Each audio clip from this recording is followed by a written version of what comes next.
자, 158쪽에 이제 법률행위 부관, 총칙의 마지막 부분이에요. 총칙이 이제 끝나갑니다. 자, 조건과 기한이 나오는데요. 그러니까 이 조건과 기한은 좀 헷갈리는 부분이 많아요. 잘 보셔야 되는데, 그래서 한 2년 동안 조건이 출제되지 않았다가 매년 보통 한 문제가 나오는 게 보통인데 한 2년간 출제 안 되다가 작년에 거의 2문제 가까이 출제가 됐어요. 그러니까 조건에 대한 개념을 좀 잘 보셔야 되고, 조건이라는 건 뭐냐면 조건이란 법률행위 효력의 발생 또는 소멸을 장래에 불확실한 사실에 의존케 합니다. 의존케 하는 법률행위 부관이다.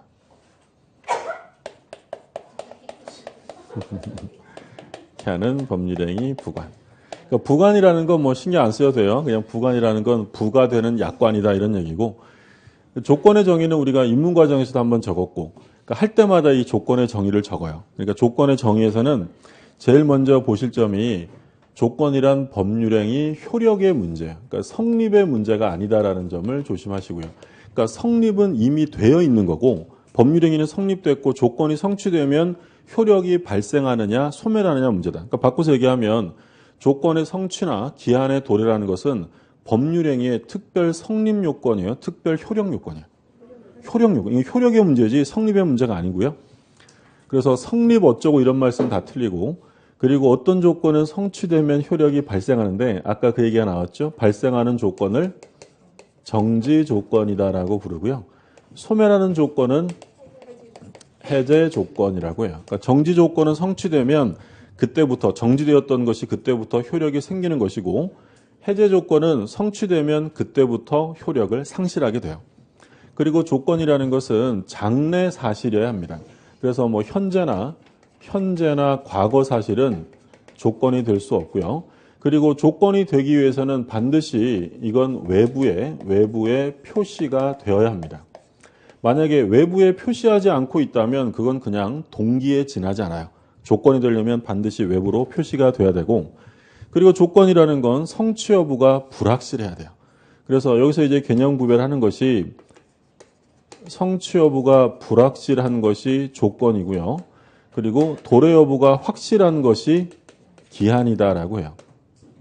조건과 기한의 가장 기초적인 구별은 확실하냐 불확실하냐의 문제고, 그리고 확실하면 기한인데 그게 언제인지가 결정되어 있으면 확정 기한이다라고 부르고요. 확실하지만 그게 언제 일어날지는 모른다라고 하면 불확정 기한이다라고 불러요. 그러니까 개념 처음엔 좀 헷갈리니까 잘 잡아두시고요. 그러니까 우리 시험에 나왔던 건 뭐가 있었냐면 갑이 사망하면 부동산을 증여하겠다. 이거 조건의 기한이에요? 갑은 사망하죠. 사망한다는 건 확실하니까 기한이에요. 근데 언제 사망할지는 모르잖아요. 그럼 뭐라고 해야 돼요? 불확정 기한이다라고 불러야 돼요. 예를 들어 비가 오면 노란 우비를 사주겠다. 비가 와요 안 와요? 비가 반드시 오죠. 언젠가 올까요? 우리 옛날에 그런 농담 있었잖아요. 어떤 아프리카에서 가뭄이 들면 기우제를 지닌대요.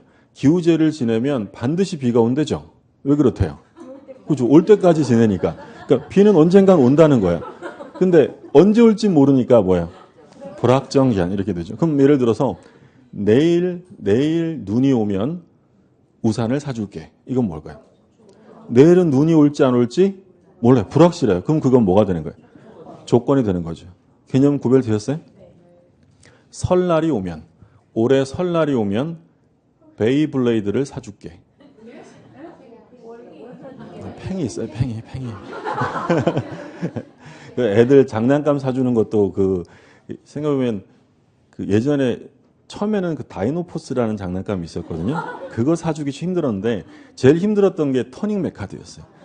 터닝 메카드는 잘 안 팔아서 예전에 부천 어디에서 오픈하면 터닝 메카드를 개인당 2개씩 판대요.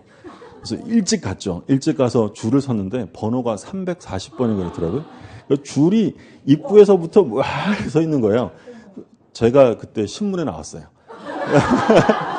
어떤 경제신문에서 이걸 사진 촬영을 했는데 제가 있었고 제가 또 혼자 가면 2개밖에 못 사니까 저 형 꼬드기고 형 끌어내가지고 이렇게 같이 둘이 섰거든요. 근데 그때 막 북한에서 핵실험하고 그럴 때요. 그래서 제목이 뭐였냐면 전쟁 대비 사재기가 아닙니다. 이렇게 나오더라고요. 그 장난감 팔려고 밑에 댓글이 쫙 달리죠. 애들 그렇게 키우면 안 된다. 근데 요즘에는 또 유행인 게 이제 장난감에서 베이블레드라고 팽이 있거든요. 예. 아들에 사주기로 했어요. 끝도 없어요. 계속 장난감 나오고. 자, 그럼 그게 중요한 게 아니고, 예. 설날이 오면 장난감을 사줄게. 그건 뭐예요? 그렇죠. 장난감을 사주는데 언제 사주냐면 설날이 오면. 그럼 설날이라는 건 반드시 오잖아요.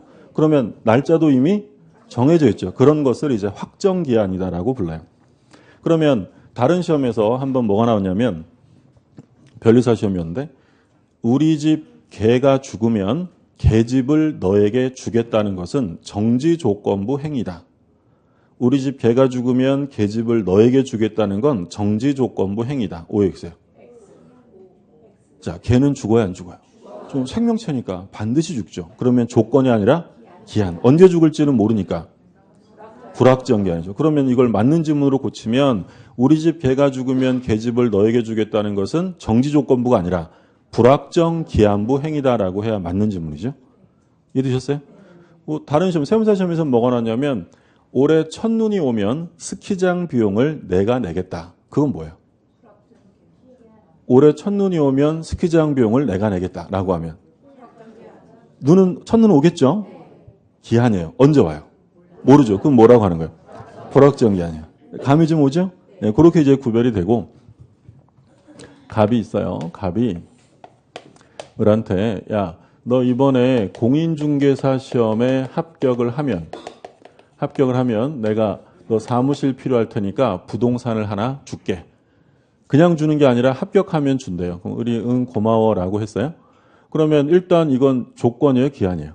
조건. 성취 여부가 불확실하니까 조건인 거고 합격하면 줄게 조건부 증여가 돼요. 그러면 합격하면 그때 증여계약이 성립이 되어 합격하면 그때 증여의 효력이 생기는 거예요. 효력이 생기는 거죠. 합격하면 줄게 응 고마워 했을 때 이미 계약은 성립이 된 거고요. 그리고 합격하면 증여의 효력이 발생하는 거예요. 그러니까 조건이라는 건 성립의 문제가 아니에요. 성립은 이미 돼 있는 거고 뭐의 문제라고요? 효력이 생기느냐 없어지느냐 문제예요.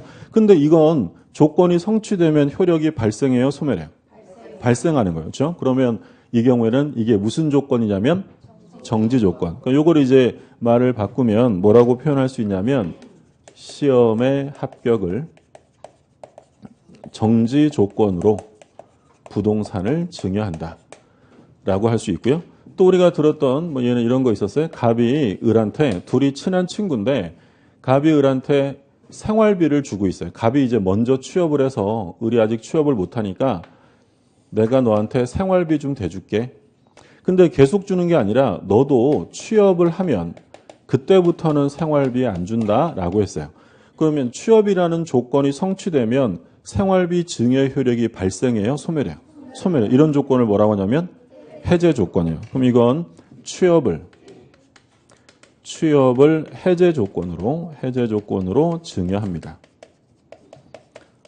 문구가 대충 감이 오죠?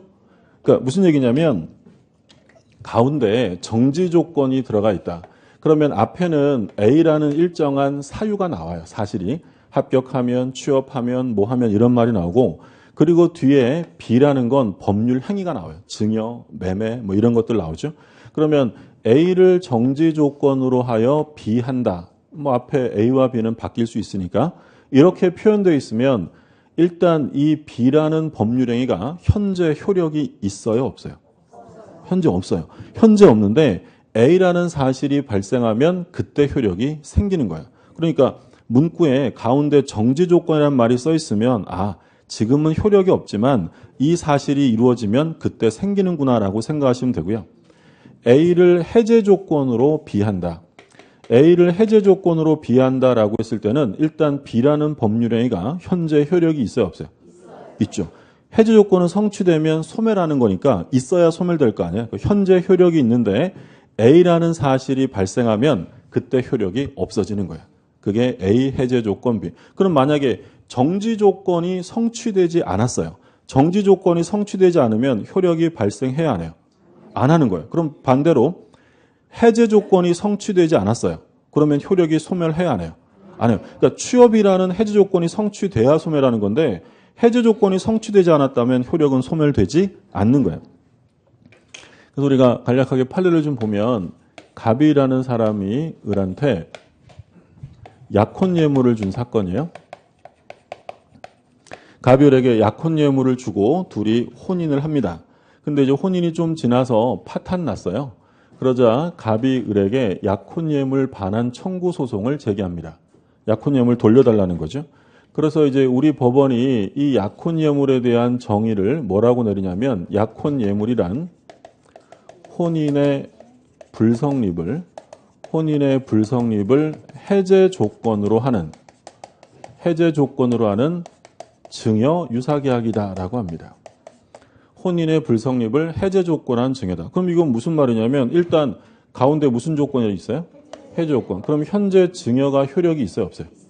있는데 혼인의 불성립이라는 사유가 이루어지면 그 증여의 효력이 소멸한다라는 거예요. 그게 혼인의 불성립을 해제 조건한 증여인데 그럼 우리 판례 입장에 따르면 갑은 을에게 줬던 약혼 예물을 받을 수 있다는 거예요, 없다는 거예요?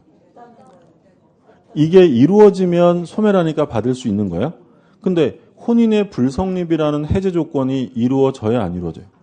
얘네 둘은요, 결혼을 했다 그랬잖아요. 결혼을 했으면 해제 조건이 성취될 수가 없어요. 해제 조건이 성취되지 않으면 증여는 소멸되지 않는 거예요. 그럼 돌려받을 수가 없다라는 거죠. 이해되셨어요? 만약에 약혼 예물, 그럼 쉽게 얘기하면 그런 거죠. 약혼 예물을 줬는데 왜 약혼 예물을 줬겠어요? 결혼하려고 준 거예요. 그럼 결혼을 했어요. 목적 달성이죠. 그럼 끝난 거예요. 그럼 못 돌려받는다는 거예요.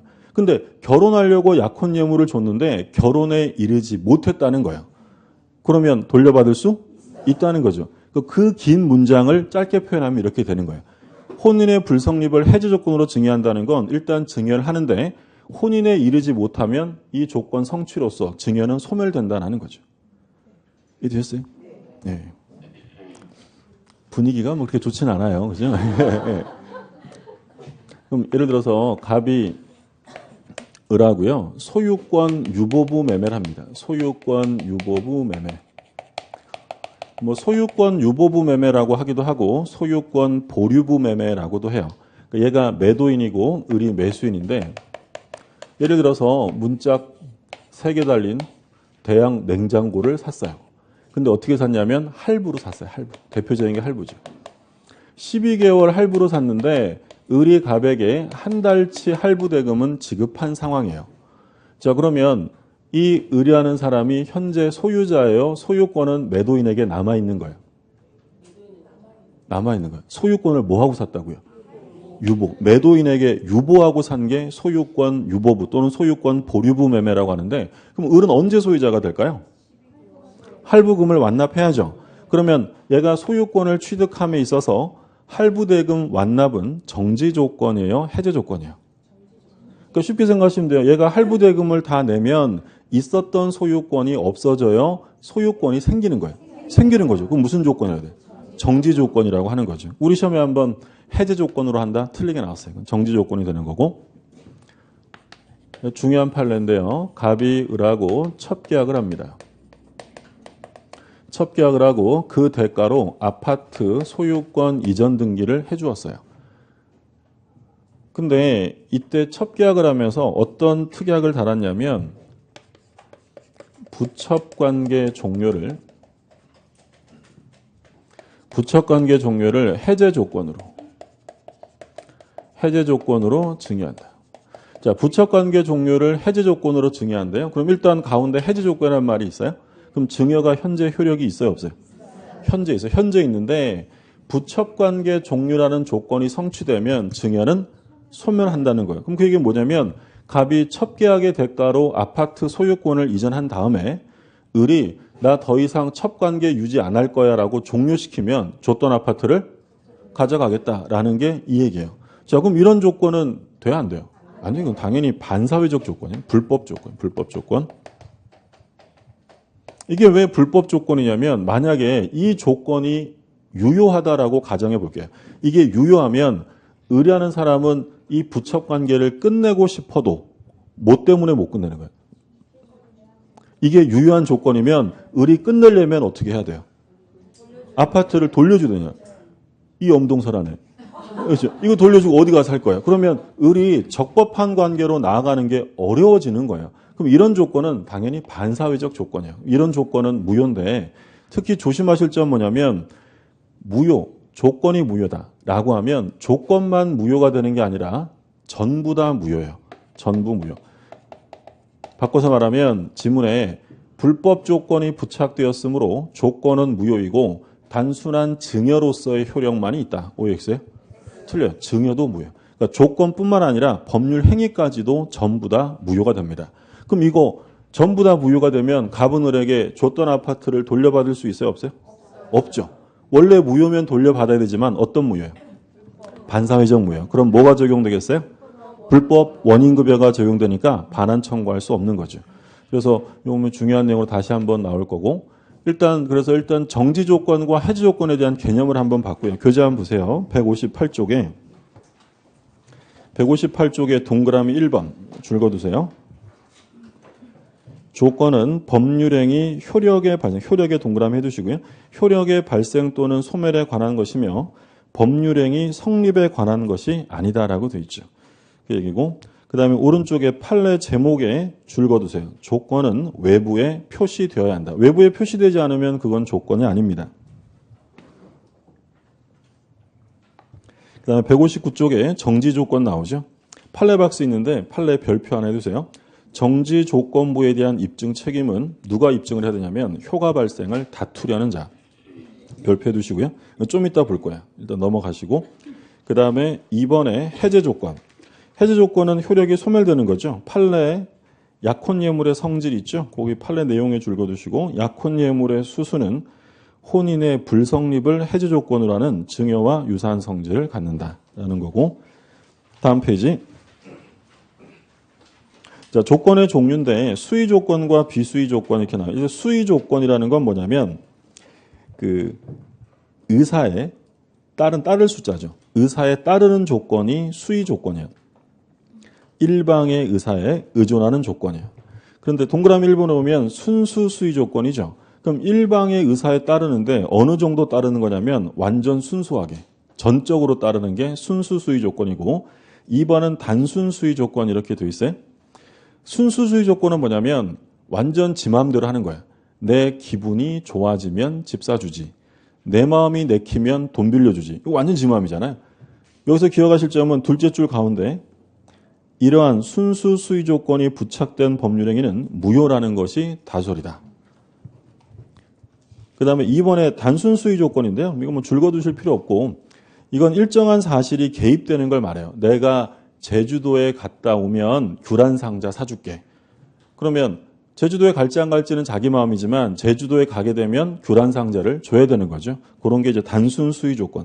이건 유효해요. 그러니까 무효인 건 뭐가 무효라고요? 순수 수의 조건이 무효인 거죠. 괄호 2번에 비수의 조건. 그러니까 비수의 조건이라는 것은 당사자 의사에 의존하지 않는 거예요. 안일 비자고 따를 숫자잖아요. 의사에 따르지 않는 조건이죠. 우성 조건. 우성 조건은 우연한 사실에 성부가 결정되는 걸 우성 조건이라고 해요. 내일 비가 오면 이런 거죠. 이건 당사자 의사하고 아무 상관없잖아요. 그 다음에 동그라미 2번에 혼성 조건인데 이건 말 그대로 제3자 의사가 혼입되어 있다는 거예요. 예를 들어 당신이 감녀와 결혼하면 자동차를 하나 사드릴게요. 그럼 이 사람이 자동차를 받고 싶어서 감녀랑 결혼을 하려고 해요. 그럼 자기 마음대로 돼요? 감녀가 해줘야 돼요? 당연히 해줘야죠. 제3자 의사가 필요한 것을 혼성 조건이다라고 불러요. 지금 기초 강의니까 하나하나 다 본 거고요. 실제 시험에 나오는 경우는 드물고 나오면 1번만 조심하시면 돼요. 순수 수의 조건은 전적으로 일방적 의사에 의존하기 때문에 순수 수의 조건이 부착되면 법률행위 효력은 뭐라고요? 무효다. 그건 좀 기억을 해두시고 그냥 뭐 한자 뜻대로 그냥 해석하시면 되고요. 지금은 그런데 예전에는 이 법서가 전부 다 한자로 돼 있었어요. 저 학교 들어갔을 때 생각나는 게 그 한 페이지 읽는데 1시간 넘게 걸렸어요. 옆에 뭘 두고 읽어야 되냐면 옥편 먼저 사가지고 부스 찾아가지고 이거 하고 밑에 도금 달고 이랬는데 근데 지금은 이제 많이 좋아져가지고 한자가 거의 다 없어지고 뭐 한글 쓰고 이렇게 괄호하고 한자 표시해주고 그래서 의미만 이해하시면 되는 거고요. 그 다음에 이제 가장 조건 나오는데 가장 조건은 별표를 하나 해주세요. 가장 조건. 그러니까 가장 조건은 말 그대로 조건을 가장하는 거죠. 진정한 의미의 조건이 아니다.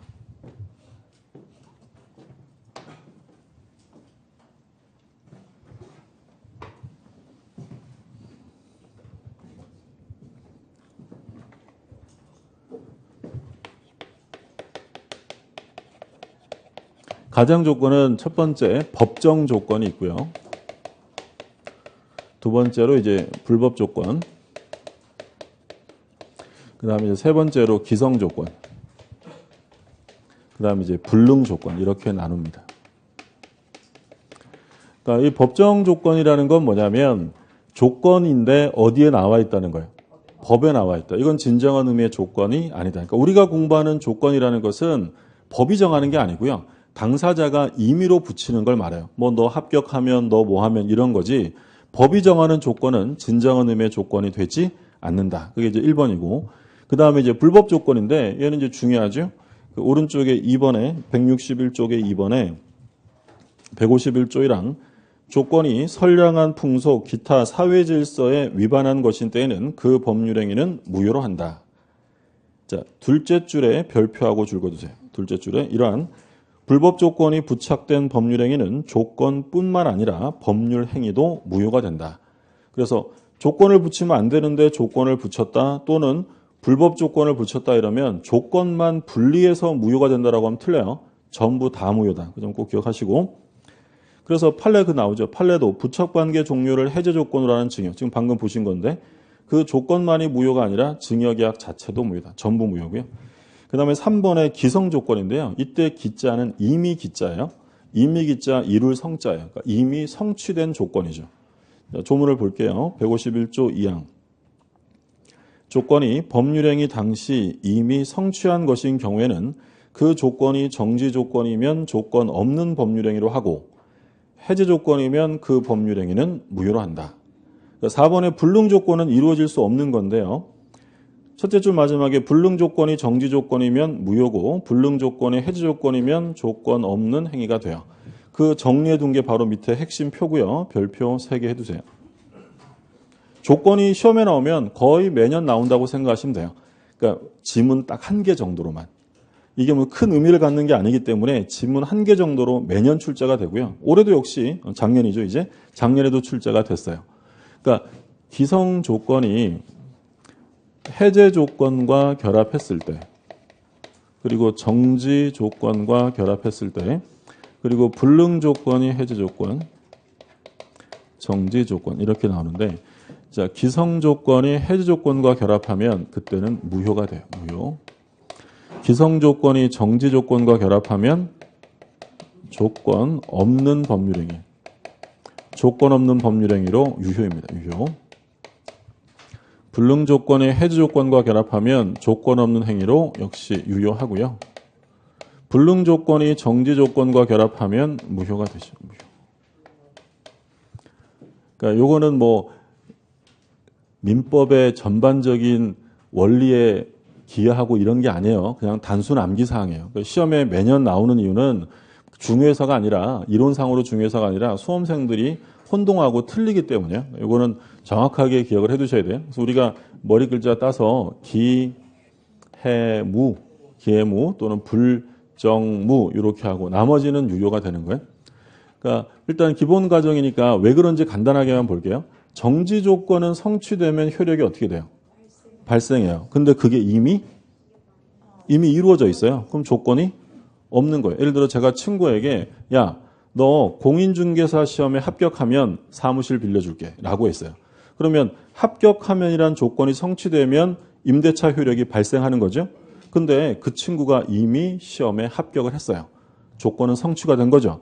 그럼 합격한 사람한테 합격하면 사무실을 빌려주겠다는 건 조건이 있어요, 없어요? 없어요. 그건 그냥 유효, 조건 없는 행위로 유효한 거고요. 근데 반면에 해제 조건은 성취되면 효력이 발생해요, 소멸해요? 소멸하죠. 근데 그게 이미 이루어져 있다면 효력이 발생될 여지가 없다는 거야. 무효가 되고요. 해제 조건은 성취되면 효력이 소멸하는데 그게 어떻대요? 불가능해요. 그럼 소멸해야 하네요. 해제 조건은 성취되어야 소멸하잖아요. 근데 해제 조건 성취가 불가능하다면 소멸될 수가 없죠. 취업을 해제 조건으로 증여한다. 그럼 이 증여가 소멸하려면 어떤 일이 있어야 돼요? 취업. 근데 여기에 불가능한 거. 예를 들어 태양이 서쪽에서 뜨면 태양이 서쪽에서 뜨는 것을 해제 조건으로 증여한대요. 그럼 증여가 소멸하려면 태양이 서쪽에서 떠야 되는데 불가능하잖아요. 그러면 불가능한 것을 해제 조건으로 달면 이 증여는 소멸될 수가 없다는 거예요. 그러니까 계속 주겠다는 거죠. 조건 없는 행위로 유효한 거고. 근데 반대로 정지 조건을 달면 성취되면 효력이 발생하는데 불가능하잖아요. 태양이 서쪽에서 뜨면 100만 원 줄게, 뭐 토끼 머리 뿔라면 집 사줄게. 해준다는 거 안 해준다는 거. 안 해주네요. 무효다라는 거였죠. 그래서 요거 가지고 시험에 되게 자주 내요. 근데 기회무 불정무 했는데 이게 뒤집어져서 나올 수도 있어요. 정지 조건이 불능 조건이 되면 이런 식으로 나올 수도 있겠죠. 그래서 우리가 오랜만에 산수 공부하면 기성 조건은 이미 성취되어 있는 거니까 플러스예요. 플러스. 불능 조건은 이루어질 수 없는 거니까 마이너스예요. 해제 조건은 효력이 소멸되는 거니까 마이너스고 정지 조건 플러스. 해제 조건 마이너스, 정지 조건 플러스 이렇게 돼요. 그럼 이제 곱하면 되는 거죠. 플러스 마이너스 곱하면 마이너스 무효예요. 무효. 플러스 플러스 곱하면 플러스 유효하고 마이너스 마이너스 곱하면 플러스. 여기서 고비를 맞으시면 안 된다 그랬어요. 마이너스에 마이너스 곱하면 마이너스가 아니라 플러스예요. 플러스. 그러니까 마이너스 플러스 곱하면 마이너스였죠. 오래되면 그런 것도 기억 안 나요. 그렇죠? 우리가 옛날에 뭐 했잖아요. 봐두시고 그래서 기회무 불정무 하든 뭐 뿌라 마이너 하든 이렇게 결과가 나오는 걸 잘 보셔야 돼요. 시험에 자주 나오니까. 그래서 그 밑에 그 얘기가 적혀 있고요. 자, 그다음에 이제 162쪽입니다. 조건을 붙일 수 없는 법률행위예요. 그러니까 조건을 붙일 수 없는 건 소위 이제 조건과 친하지 않은 법률행위라고 부르는데 대표적으로 조건을 붙일 수 없는 건 단독행위가 있어요. 우리가 앞에서 봤던 것처럼 단독행위는 일방적으로 하는 거예요. 그럼 상대방에게 불리할 수밖에 없기 때문에 거기에 조건이나 기한을 붙이면 상대방 지위가 더욱 불안정해지기 때문에 여기에 조건을 붙여서는 안 된다. 우리 언제 봤냐면 무권대리에서 본인이 추인할 때 하려면 하고 말려면 말아야지 조건을 붙이거나 변경을 가한 추인은 추인으로서의 효력이 인정되지 않는 거예요. 단독행위에 붙이면 안 되고 두 번째 신분행위, 가족법상 행위도 원칙적으로 조건을 붙여서는 안 됩니다. 뭐 해주면 결혼하지 이런 것들은 원칙적으로 안 되고요. 그 다음에 세 번째 어음행위, 어음수표행위가 있어요. 어음수표행위는 민법상의 행위가 아니라 상법상의 행위가 되는데 이 어음수표라는 것은 객관적 획일성을 저해서는 안 돼요. 만약에 어음을 발행하면서 조건을 붙일 수 있다라고 하면 어음마다 다 성질이 달라지잖아요. 그런 건 상거래에서 인정해 줄 수 없기 때문에 이런 경우에는 조건을 붙이지 못하도록 돼 있어요. 대표적으로 안 되는 게 단독행위, 신분행위, 어음행위인데 자, 그런데 이제 예외라는 게 나오죠. 단독행위인데 예외적으로 조건을 붙일 수 있는 경우가 있어요. 첫 번째는 상대방에게 유리한 거.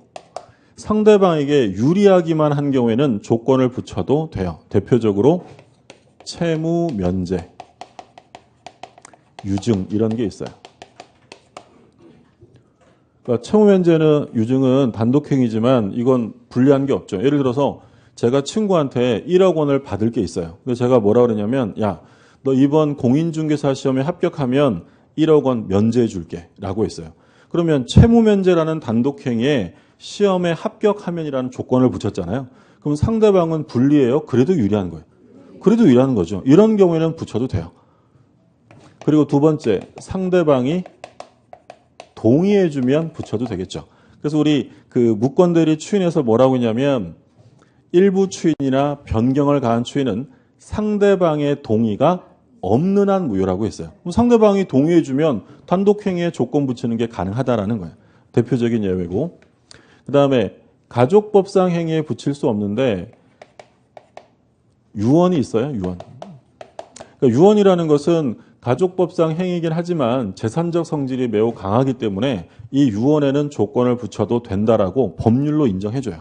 유언의 경우에 가능하고, 그리고 어음행위에 조건을 붙이면 안 되는데요. 예외적으로 뭐 할 때는 가능하냐면 어음을 보증할 때, 어음 보증의 경우에는 예외적으로 조건을 붙여도 됩니다. 그래서 일단 여기서 확인하실 점은 조건을 붙이면 안 되는 거 세 가지가 있었어요. 단독행위, 신불행위, 어음행위인데 예외적으로 붙여도 되는 경우, 허용되는 경우는 따로 이렇게 봐두시고요. 그리고 조건을 붙일 수 없으면 당연히 뭐도 붙이면 안 될까요? 기한. 그러니까 조건과 친하지 않은 행위는 기한하고도 친하지 않아요. 근데 이 세 가지 중에서 조건은 안 되지만 기한을 붙여도 되는 게 하나 있는데요. 그게 뭐냐면 어음행위. 얘는 기한을 붙일 수 있어요. 그러니까 말하자면 그런 거잖아요. 어음이나 이런 거, 어음은 전부 다 지급하는 시기 같은 게 정해져 있잖아요. 이런 기한을 붙이는 게 가능하다라는 거죠. 여기까지 정리해 두시면 되고, 그러면 조건을 붙일 수 없는 법률행위에 조건을 붙이면 조건만 무효일까요? 전부 무효일까요? 역시 전부 무효예요. 교재부죠. 162쪽에 그 3번에 맨 위에 3번의 넷째 줄에 보세요. 넷째 줄에 줄 거두시면 조건과 친하지 아니한 법률행위에 조건을 붙인 경우에는 원칙적으로 조건뿐만 아니라 법률행위 전부가 무효가 된다. 그래서 조건만 분리해서 무효라면 틀리는 거고요. 1번에 단독행위에 줄 거두시고 조건 붙일 수 없는 거.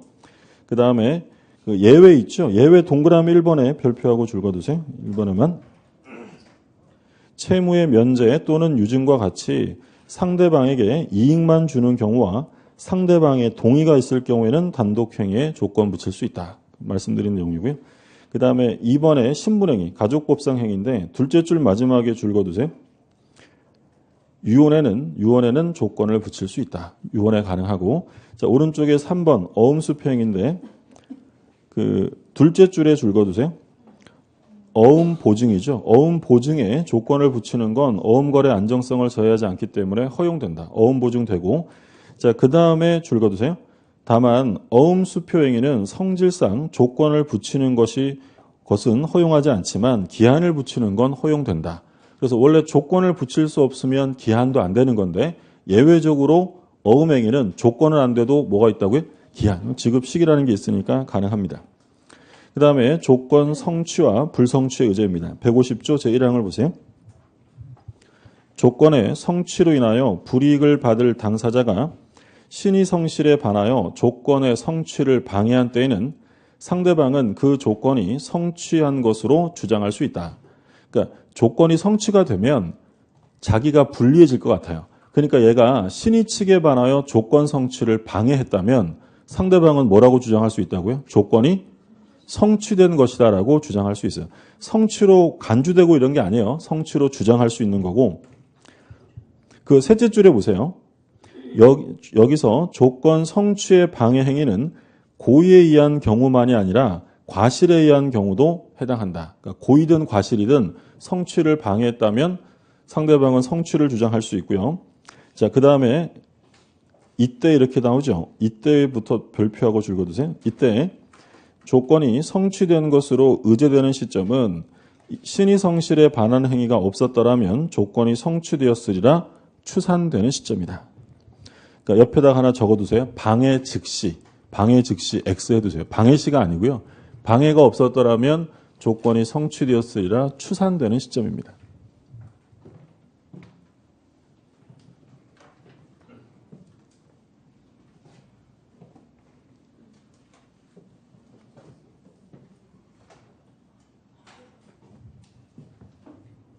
그러니까 예를 들어서 이런 거예요. 어떤 회사에서 사장님이 자기 직원한테 우리 회사에서 5년간 근속하면, 5년간 일을 계속하면 조그만한 사원용 아파트를 하나 사주겠대요. 그러면 5년간 일하면이라는 조건이 성취되었을 때 불이익을 받는 사람은 사장이에요, 근로자예요? 사장인 거예요. 그럼 노동자 입장에서는 완전 좋은 일이잖아요. 신나가지고 열심히 일합니다. 4년이 넘어가자 위기감을 느낀 사장이 부당 해고시킵니다. 그러면 이 사장의 행위는 신의 측에 반하여 조건 성취를 방해한 거예요. 5년 일 못하게 하려고 4년 넘어가니까 부당 해고시킨 거잖아요. 그럼 이 노동자는 뭘 주장할 수 있다는 거예요? 그 조건은 성취된 것이다 라고 주장할 수 있다는 거예요. 집 사달라고 할 수 있다는 거예요. 근데 이때 집 사줘 라고 할 수 있는 건 부당해고 즉시일까요? 5년은 돼야 될까요? 5년은 돼야 돼요. 그러니까 방해 즉시가 아니라 이 방해가 없었더라면 조건이 성취되었으리라 추산되는 시점. 그러니까 추산되는 건 최소 몇 년이 지나야 돼요? 5년인 거죠. 그래서 꼭 기억하세요. 방해 즉시, 방해시라고 하면 틀리고 신의 측에 반하는 행위가 없었더라면 조건이 성취되었으리라 추산되는 시점이다 라는 점 꼭 기억해 두시고, 불성취의제는 뭐 반대니까 참고로 한번 읽어보시면 되겠고요. 다음 페이지에 효력이 나오죠. 자, 효력은 두 가지로 나눠요. 그러니까 1번에, 파란 글씨 1번에 보면 성취 전, 확정되기 전에 효력하고요. 오른쪽에 2번에 보면 확정 후의 효력이에요. 그러면 아직 확정이 안 됐다, 성취가 안 됐다라고 하면 권리도 확정적으로 발생한 것이 아니에요. 그런데 조건부 권리는 확정은 안 됐지만 기대권 내지 희망권으로 보호를 해주겠다라는 거예요. 그러면 148조를 보세요. 148조. 조건 있는 법률행위 당사자는 조건의 성부가 미정한 동안에 조건의 성취로 인하여 생길 상대방의 이익을 해하지 못한다. 그러니까 조건부 권리는 확정이 안 됐지만 침해하면 안 된다는 거예요. 그게 이제 괄호 1번에 소위 뭐라고 되냐면 소극적 보호, 침해 금지. 그러니까 조건부 권리도 권리니까 건들지 마, 침해하지 마라고 하는 거예요. 이게 소극적인 보호고요. 근데 이 소극적 보호보다 더 나아가 적극적 보호가 나와요. 그게 149조입니다. 149조에 별표 2개 해두세요. 149조. 조건의 성취가 미정한 권리 의무는 일반 규정에 의하여 처분, 상속, 보존 또는 담보로 할 수 있다. 그러니까 조건부 권리를 뭐 할 수 있냐면 처분, 상속, 보존 또는 담보로 할 수 있다는 거예요. 그러면 이게 시험에 자주 나오는데, 그럼 나오면 이제 이런 형태로 물어보죠. 조건부 권리는 확정된 이후에야 처분, 상속된다. OX예요. 틀려요. 조건부 권리 자체가 처분될 수도 있고 상속, 보존, 담보로 할 수 있다. 그래서 괄호 1번의 소극적 보호는 침해 금지. 이것만 확인하시고, 그럼 밑에 2번의 적극적 보호는 조건부 권리는 일반 규정에 따라 이를 처분, 상속, 보존 또는 담보로 할 수 있다. 확인해 두시고요. 그럼 이제 오른쪽에는 확정 후의 효력이에요. 자, 조문 볼게요. 1항. 정지 조건이 있는 법률행위는 조건이 성취한 때로부터 그 효력이 생긴다. 소급표가 있어요? 없어요? 조문에 보면 언제부터 생긴대요? 성취한 때로부터. 자, 2항을 볼게요. 해제 조건이 있는 법률행위는 조건이 성취한 때로부터 그 효력을 잃는다. 역시 소급표가 없어요. 근데 3항을 보시면 당사자가 조건 성취 효력을 그 성취 전에 소급하게 할 의사를 표시한 때는 그 의사에 한다. 그럼 결론은 조건은 원래 소급표가 없는 거예요. 소급표가 없는데 특약으로 소급표를 부여할 수는 있다라는 거죠. 그래서 괄호 2번에 별표해 두세요. 괄호 2번.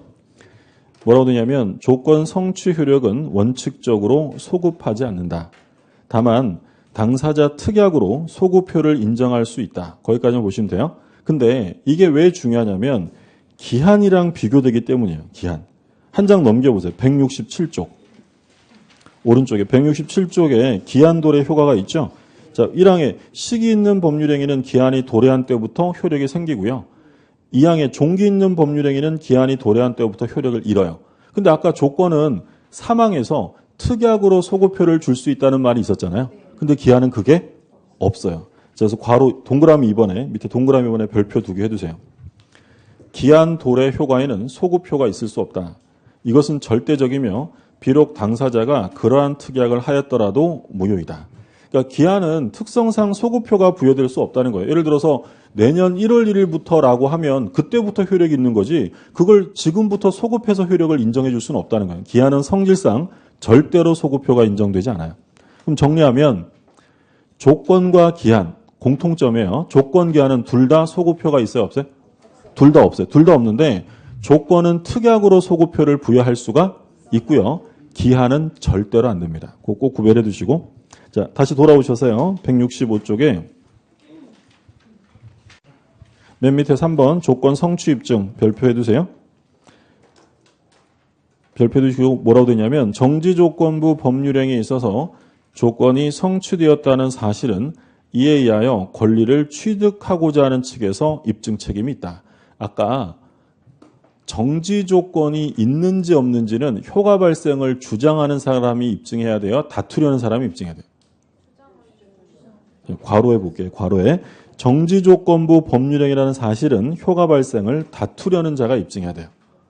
그러니까 정지 조건이 있냐 없냐는 다투는 사람이 입증하는 거고요. 그리고 조건의 성취는 권리를 취득하려는 사람이 입증하는 거예요. 이 부분이 좀 헷갈리는 부분이에요. 아까 우리 처음에 별표하고 넘어가시라고 했던 거예요. 어디 있던 거냐면 159쪽에 판례박스에 별표해 두시라고 한 거. 정지 조건은 누가 입증하라고요? 효과 발생을 다투는 사람. 요거를 이제 뒤에다가 다시 한번 비교해서 실어 놓은 거예요. 갑이 을한테 당신의 직위에서 자진 사퇴하면 부동산을 증여해 드릴게요 라고 했어요. 어떤 교회에서 이제 담임 목사님한테 물러나세요. 물러나시면 부동산 챙겨 드릴게. 이렇게 한 거예요. 그냥 주는 게 아니에요. 뭐 하라고요? 스스로 물러나면 그때 부동산을 주겠다. 그러면 이 자진 사퇴는 정지 조건이에요? 해지 조건이에요? 자진 사퇴하면 증여 효력이 소멸돼요? 발생해요? 발생하죠. 그럼 무슨 조건이에요? 정지 조건. 자, 이걸 이제 자진 사퇴를 정지 조건으로 부동산을 증여한다는 거예요. 그냥 주는 거 아니고요. 뭐가 달려 있어요? 정지 조건이 달려 있어요. 그러면 이게 다툼이 생겼다라고 하면 정지 조건이 있는지 없는지를 누가 입증할 거냐? 그러니까 효과 발생을 원하는 사람이 조건이 없다라는 걸 입증해야 되는지 아니면 효과 발생을 다투려는 사람이 조건이 있다는 사실을 입증해야 되는지 누가 입증해야 되는지 효과를 다투려는 자가 입증을 해야 돼요. 그럼 갑이에요, 을이에요? 증여의 효과를 다투는 사람이 누구겠어요? 을이 설마 안 받으려고 막 싸울까요? 갑이 안 주려고 다투는 거죠. 예, 갑이 입증하는 거예요. 그러면 갑이요, 야, 그냥 주는 거 아니야. 조건이 있는 거야. 라는 사실을 입증하면 이 을이라는 사람이 이 부동산을 받으려면 뭘 입증해야 될까요? 조건이 성취되었다는 사실은 효과 발생을 원하는 자, 권리를 취득하려는 자가 입증하는 거예요. 자가 입증한다. 을이 입증하는 거죠. 그러니까 입증 책임은 하나씩 갖는 거예요. 하나씩. 그래서 원하지 않는 사람은 야, 그냥 주는 거 아니야. 조건이 있는 거야. 라는 사실을 밝혀야 되고요. 그럼 받고 싶은 사람은 그래서 내가 조건 성취했잖아. 라는 사실을 밝히면 돼요. 이해되셨어요? 그러니까 우리 쉽게 생각하면 그런 거예요. 정지 조건 있는 행위와 조건 없이 그냥 주는 무조건의 행위가 있다.